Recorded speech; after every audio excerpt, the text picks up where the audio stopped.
world is changing fast. New technologies are impacting how we think about products, services, and the way we live our lives. Nowhere is this trend more present than in financial services, where new business models and customer expectations are changing our conceptions about banking, finance, and the very nature of money.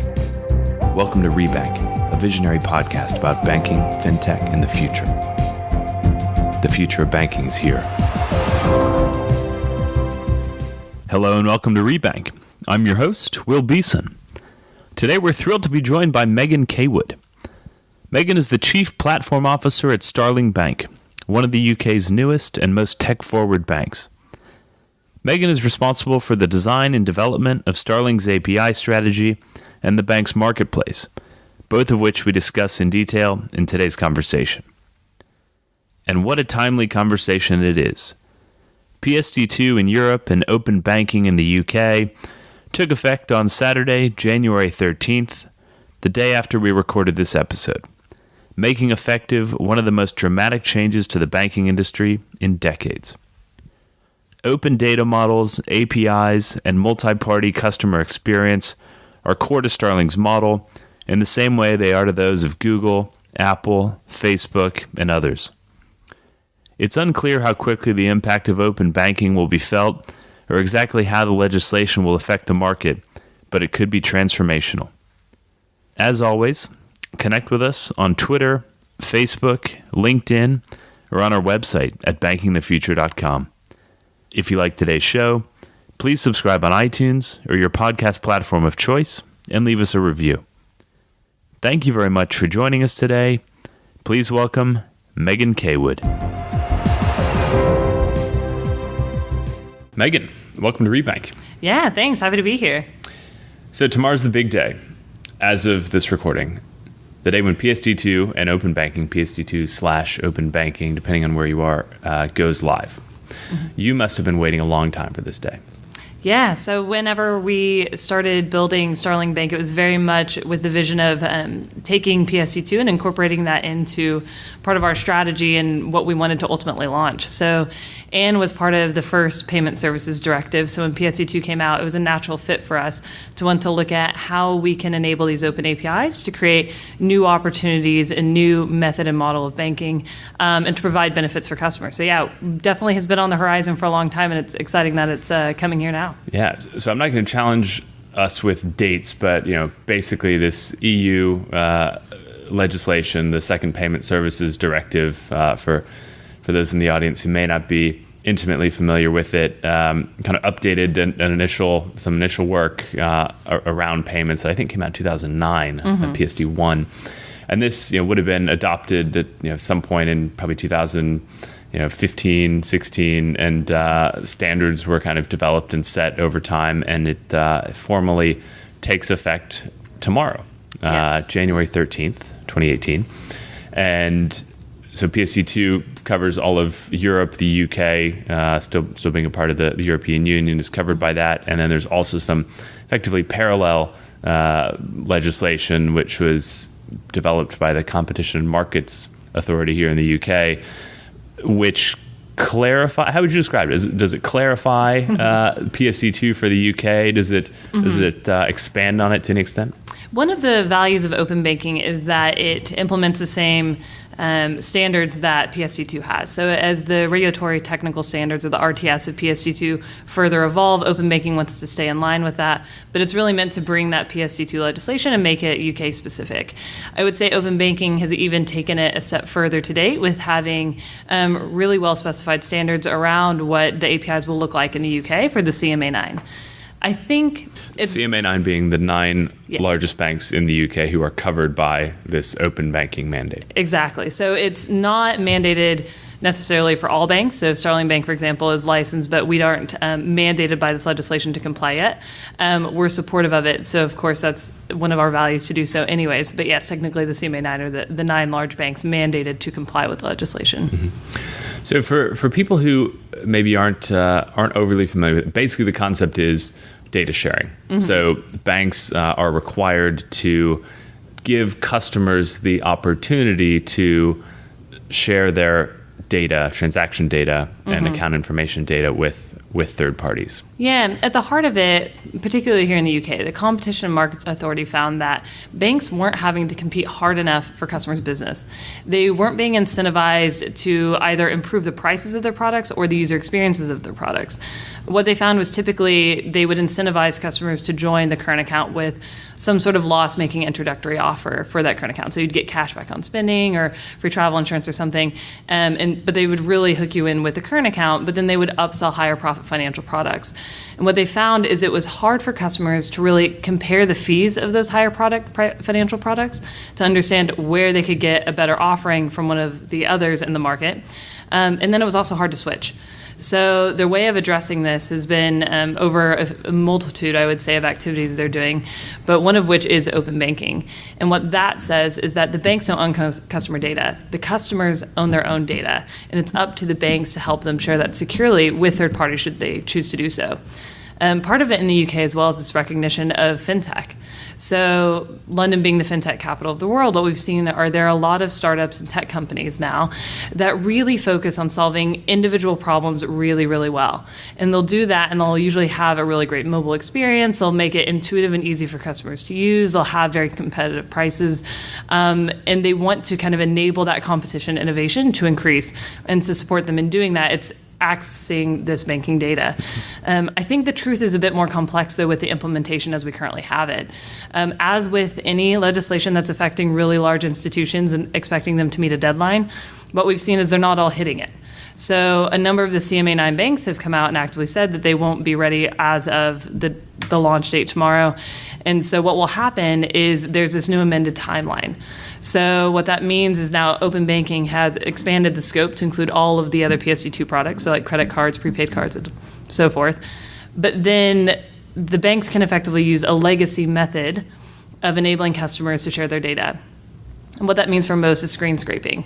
So at Starling, thankfully, we built out an API, and we're very supportive of open banking, and so we already have a secure method for enabling customers to share their data. But for others that don't, screen scraping is the implementation, and it's not an effective, efficient, or secure way of sharing data. So it's a bit of a step towards trying to make open banking a reality, but from our perspective, screen scraping isn't a great implementation. So what we're actually seeing tomorrow isn't overwhelmingly exciting, although from the government's perspective, still just trying to push in the direction. No, we were kind of talking about this before we started recording, but there's a weird and potentially dangerous irony coming out of all of this interim step of allowing screen scraping. You basically move from a world in which banks were encouraging customers not to sign up to screen scraping apps because it broke the terms and conditions of their internet banking use to share their login credentials with these other parties.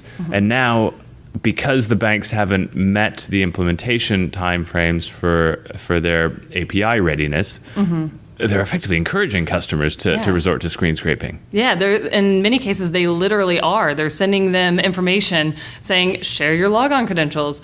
And from our perspective, that's really bad. So for one thing, whenever you're doing screen scraping, what that means is that you're giving this third party your logon credentials so they can access all of the bank data, all of your bank data. APIs are nice because, one, it shares it securely, but it also gives you the ability to have granular control on the data that's shared. So you say, I want to share my transaction data or just my basic account data or whatever it is that's needed for the service being provided. Screen scraping doesn't give you that. It says, okay, take my logon credentials and access all of my data. So an insecure way of sharing it, but then also very inefficient because you're getting all of that customer's bank data. And so I think naturally what's happening is that customers will probably be very weary of this. It's not a great habit to pick up to share your banking credentials, and it exposes them to an increased likelihood of having fraud on their account, which isn't great either.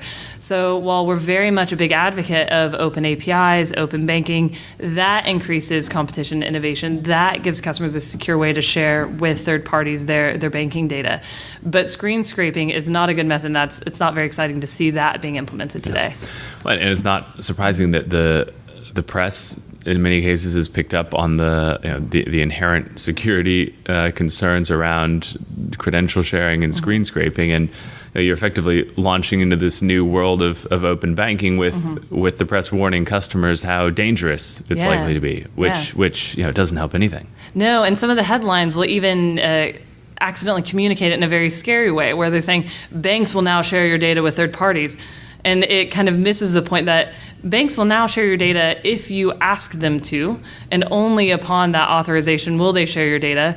But there's this caveat of some of them can't share it securely, and they are advocating that you use this other insecure method of doing it. So some of the negative communication about it is probably warranted in that we should be letting customers know it's actually a dangerous thing to share your logon credentials, and you should be very wary of doing that. From our perspective, we would advise customers not to share their credentials, to just wait if they're using one of those banks who hasn't implemented open APIs, to just wait until they have open APIs. Because that's really a much better and safer method.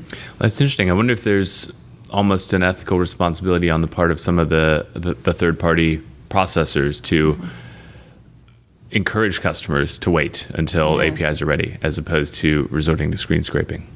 Yeah, I think it's an industry question as a whole that everyone's kind of grappling with right now. Of course, everyone is supportive of the spirit of this legislation and wants to see progress and seeing it move forward. The fact that this interim solution isn't great is something that we're all kind of like, okay, well, from our perspective, we're going to advise customers not to do that. But I think, it's just a kind of a challenge that we're seeing kind of evolve into the space. Yeah. So this kind of bizarre, implementation rollout timeframe notwithstanding, what's your gut feel in terms of how quickly we're likely to see the impact of open banking? I mean, I think we would.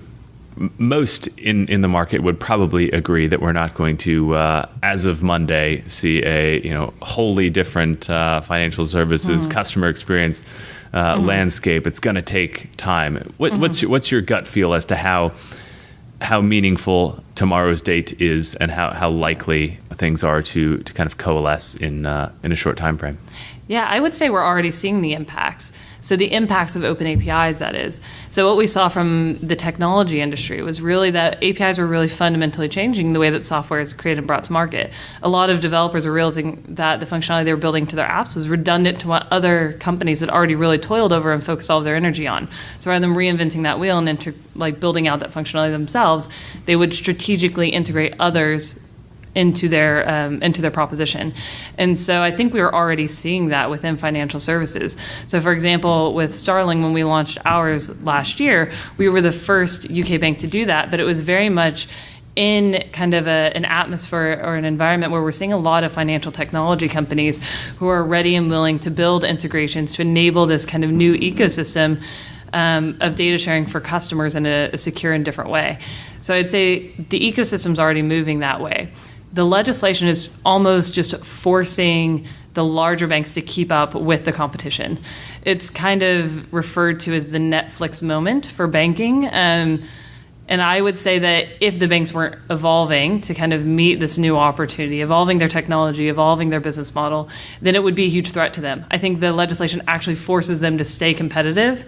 And so in some ways, it's a good thing from that perspective. But from the larger bank's perspective, what you can obviously see is it's a change. And what that means, it's not the way that they're used to doing things. It's often not in their monetary interest because it disrupts their current banking model. But ultimately, it's making them competitive in the long term. So we've seen the effects, but we'll really see more of it, I think, as everyone gets on board and starts hitting these timelines as well. I mean, it's such an interesting point. And we actually talked about this a couple weeks ago with Bud, the Fintech app.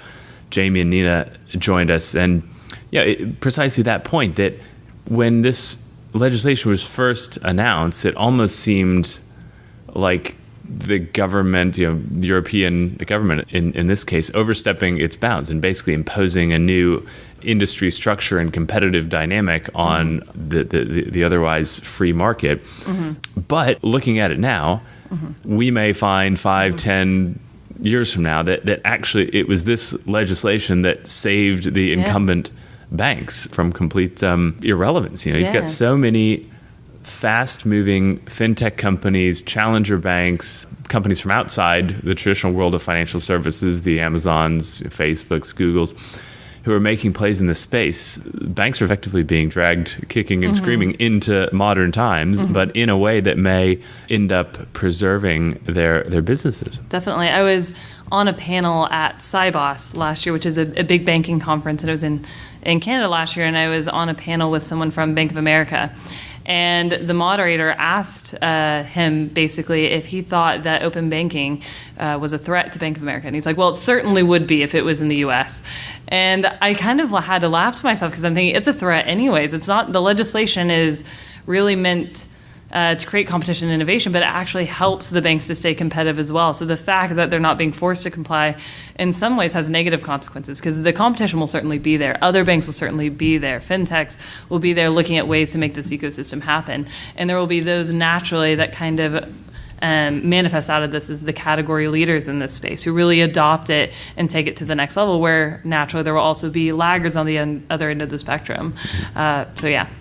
So you are particularly well placed to talk about all of this, in part, I guess, due to your background. So you worked at Intuit and then Xero, right? Do I have that order correct? Yeah, that's right. Specifically in Xero, talking about one of the companies who has kind of most warmly embraced the platform open architecture approach as core to, and in fact fundamental to the future of its business.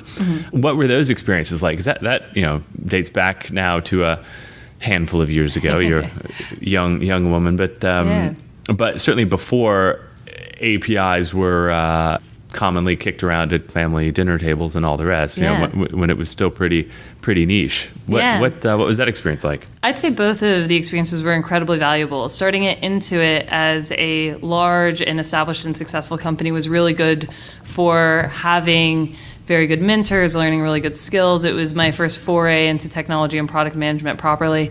Xero, on the other hand, when I joined, felt like a startup by comparison. They were probably 7 years old at the time, but was much smaller and earlier stage than Intuit.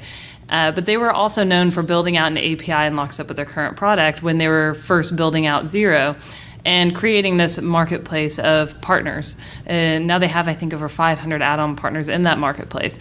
And so it was really good to see, from my perspective, this balance of building out functionality internally, having marketplace partners to supplement additional needs, and creating this connected ecosystem that benefits customers. And having worked in San Francisco, and having friends who also worked in other kind of technology companies, it was interesting to see how that technology shift was occurring and evolving. And I say now that I work particularly within a bank and financial services, starting to see those same evolutions in technology now really being brought into the heart of financial services and banking is really exciting. But it's something that we just haven't seen to date. And my thought particularly on this is that banks, while they were reasonably good at keeping up with technological change up until about 2008, with the financial crisis, they just naturally had a shift of perspective onto the new rules and regulations, all the new fines being imposed. But yet, at the same time, we saw some of the most transformative innovations coming to market from technology, like the iPhone, then Uber, WhatsApp, Airbnb. And so you've really seen a shift in what's possible and what customers are expecting, particularly in terms of user experience. And so it's really exciting for me to be a part of now this kind of evolution of bringing those tech advances into banking. So I think your title, if I remember correctly, is Chief Platform Officer, which would suggest that you're in charge of the marketplace that Starling is developing. Yeah. Can you describe that for people who aren't familiar with it? Definitely. So the platform that we have is composed of a few different elements. So on the one side, the first thing that we focused on was our API developer portal, wanting to have an open API from the moment that we launched our current account. And also to make it very accessible. The idea that an API is only so good as it is accessible was kind of our ethos around that, so wanting to make it very usable for developers. And then after that, we really focused on then enabling third parties to build public applications on top of that. So last year, you probably saw like Moneybox, Yo-Yo Wallet, Flux, Tail, and others launch on top of our API and really create these cool integrations. The next stage of that, though, was the marketplace. The marketplace is often thought of the portion within the Starling app where we have categories of partners. Customers will be able to connect those partners. But there's actually multiple layers to that. So on the one hand, one category of those marketplace partners are those that launched last year who are building integrations with our API. The other example are those that will actually be in the marketplace. And the vision for that is to create this ecosystem where it's really easy for customers to identify various options for their needs from within Starling. So the categories will be from savings and investments, like wealth management products, insurance, mortgages, and being able to go into these various categories, view their options, easily have kind of a choice among these different connected providers, and connect them to their Starling account so they can view that and manage that ongoing from within Starling as well. So part of the process last year was after we got our API built, we launched that, we were onboarding these category partners that we have where it's an external integration.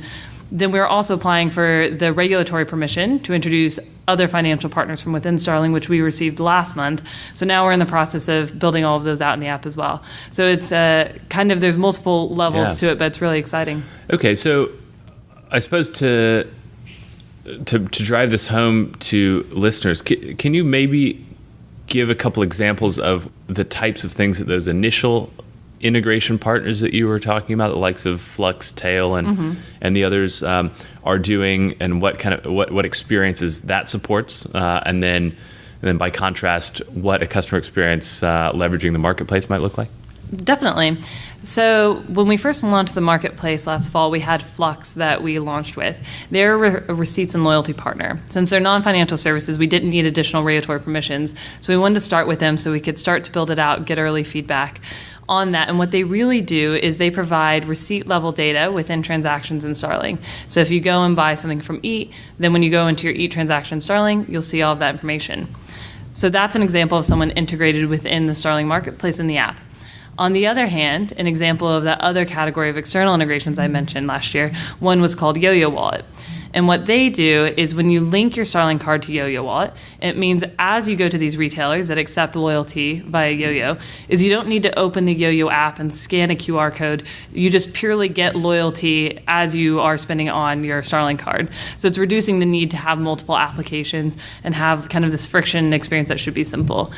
There's also another external integration called Tail. And so what they do is it's also in the loyalty space. As you go to one of the providers on their platform, you spend with your Starling card, you just automatically get 30% off because it's connected to your Starling card.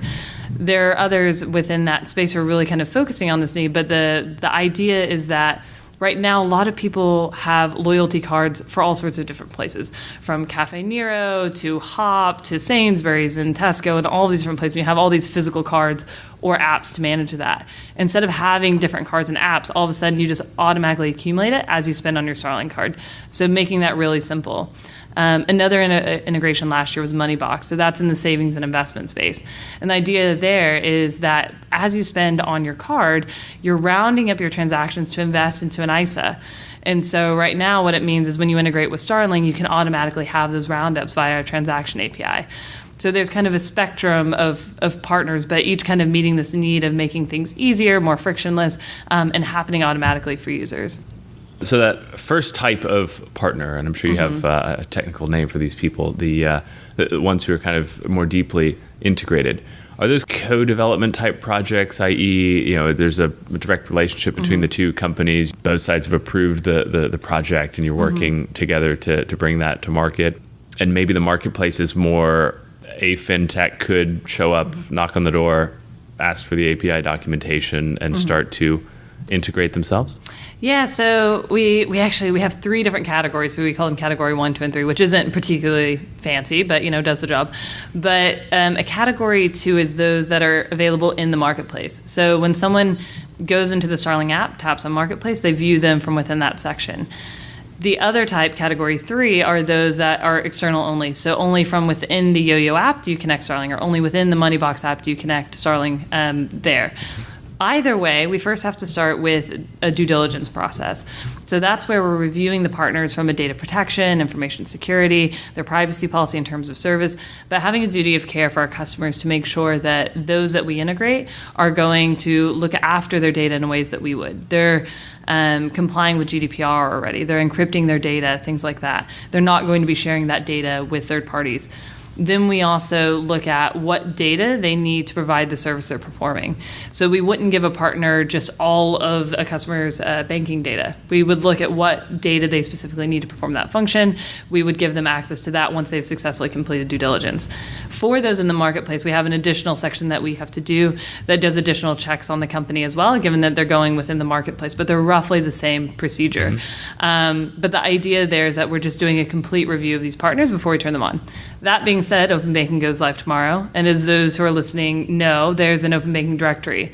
And for those that are listed in that directory, then the bank's mandated to give them access to those APIs. So for those partners who come on to that directory, then we'll be giving access to those as well with a bit of a different process. What's a Category 1 partner? Deeply integrated. We look to very rarely have those, but that's where it would be everything end to end happens within Starling. That actually does happen to be an example of Flux. So you click add and then the functionality just turns on in Starling. The reason why we don't normally want to have those is we want a marketplace that scales. We don't want just one deeply integrated partner for insurance and one for mortgages. We want to give customers options. There's lots of amazing fintechs. We want to help them to be able to access and compare those easily from within Starling. Also, a lot of them have spent a lot of time creating an amazing user experience, one that would be hard for us to rebuild for every single partner within the app. So that's why we have very much a shared relationship where you start in Starling, but then you're passed out to the partner application to complete, and the data just shows in like a high-level data format back in Starling. So an example of that, if say you connected Wealthify from within Starling for an ISA, we could share over data to Wealthify if customers permission us to make setting up that product easier. So the information you have to enter for every product to set up, like your name and your date of birth, your email, that kind of basic stuff, address history if it's relevant, to make setting up easier. Then after you choose whatever product you want with them, then you can authorize Wealthify to share that data back into Starling. Then you can see high-level data around like your total balance with them easily within Starling as well. But it's very much a shared relationship between the two apps. I'm interested in the regulatory piece. You mentioned what it was just a few months ago, maybe that authorization came through, and that was, if I understood correctly, around basically introducing other financial services partners. Yeah, exactly. So it's really exciting. We're the first bank with this set of particular permissions here in the UK, and it was really around being able to introduce our customers to other financial products. So for Flux, to provide receipt and loyalty information, that's not a financial service product, so we didn't need an additional permission to that in addition to our banking license.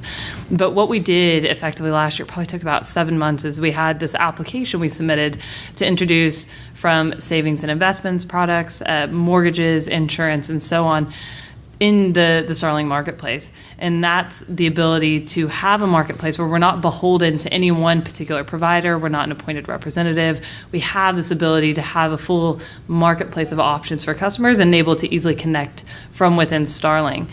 So we got that last month, which was really exciting. So now we're really focusing on pushing forward with the development there to announce our first set of partners within that quite soon. Yeah, no, because it's interesting thinking about the fiduciary obligations that you have for your customers, be they explicit, legal or regulatory obligations, or ethical obligations to effectively enable them to connect with and therefore consume products from reputable, fairly priced providers. Yeah. But at the same time, I guess you probably don't think of yourselves as direct business introducers in the sense that you're prioritizing one provider over another. How do you balance the desire to create a marketplace of a number of different providers, presumably competitive providers in specific areas, with that kind of duty to create the best range of potential partners for your customers? Certainly. So to begin with, this year, we're looking to have a handful of providers per each category. So naturally with that, we're looking for people who fit with our brand, our strategy from a technology perspective. They have APIs to integrate. They can have this kind of smooth OAuth flow to have data permission to be shared across. And so it'll be only a handful to begin with. So those are people that we really think will be strong providers and who we consider would be a good option for customers. Ongoing, though, like you said, it's a good point that whenever you want to have a large number of providers in that marketplace, how do you maintain that? And for us, our perspective is that we'll continue from a compliance and due diligence perspective to do the reviews that we do now, but we want to have a marketplace that gives customers choice and options. Naturally, if we had 100 options in a category, all of a sudden it could be hard for a consumer to make sense of all those options. So the next thing that we'll be looking at doing is almost like a smart filter. So based off of the data we have about the customer, knowing some high-level data for what it is that they're looking for, to then filter their options to what makes most sense and would fit their needs. Next, we'll be moving into the category of actually giving product advice and recommendations. To start with, we're not giving advice. We're merely giving you options of different providers you can connect. But of course, when we have a large number of options, then being really able to use data in an intelligent way, help customers make sense of all of those options, and to provide advice when it's desired from a customer. Yeah, I like that, and I think that it's certainly an area that banks have shied away from, the advice giving component, which is. Surely there are historical reasons for that, no doubt regulatory fines and the like, but it just feels like banks are falling short of the service that they should be providing to customers if they're not helping them make the best financial decisions that they can, knowing that financial services is traditionally an industry characterized by informational asymmetry. Customers are often those who understand the least about the products on offer and what they need. And if they can't get the advice of a knowledgeable party, Starling Bank in this case, then they're just not getting the best service that they could. Certainly, and our vision is to build the best current account in the world, but the mission for that is to help people live healthier financial lives. And as part of that, there will be a portion of people who we know will want guidance or want further help or information. For us, though, what we're doing within the advice section is very much looking to give robo-advice and making it algorithmic, which creates a much fairer and less subjective way of providing advice to customers. So based off of the data that we have about a user, being able to use that in a very predictable and algorithm-driven way to then provide these recommendations, rather than just literally having a person review your file and then saying, I think you should use this product. So we'll move into that space, but very much with this vision of wanting to help people make better sense of their decisions and being able to view their own data and use that to guide them to make better decisions as well. So through a number of ways of helping them to do that. What are you most excited about in fintech at this point? I think that we're in a very exciting time within financial technology, because previously what we saw was that banks owned all of this customer data and financial technology companies were all kind of innovating on the edge, but at the end of the day, we're all still relying on banks. Right now, the dynamic is very much changing, driven by competition, but also the legislation that's mandating it. So I'm really excited to see how the marketplace changes to reflect this new ecosystem that we have, where the bank data is open to all of the different kind of players in this food chain. I'm really excited in particular to see the bar being raised within financial services in terms of how easy and useful products are, the transparency around prices, really driving the providers to be competitive on those prices as well. I think the perspective that banks were having very complex fees and making it hard for customers to understand was unfair, and it's good to see a shift within that. I think there are some providers like TransferWise and others who did a really good job with saying, your banks aren't being transparent with you. There's all of these hidden fees. That's not fair. Here's a better option. I think almost having that exposed across kind of these different portfolios of banking products is going to be really helpful for users and for people to make and have better options among their products and choices. So I'm really excited to see the kind of intuitiveness and transparency being brought into financial services.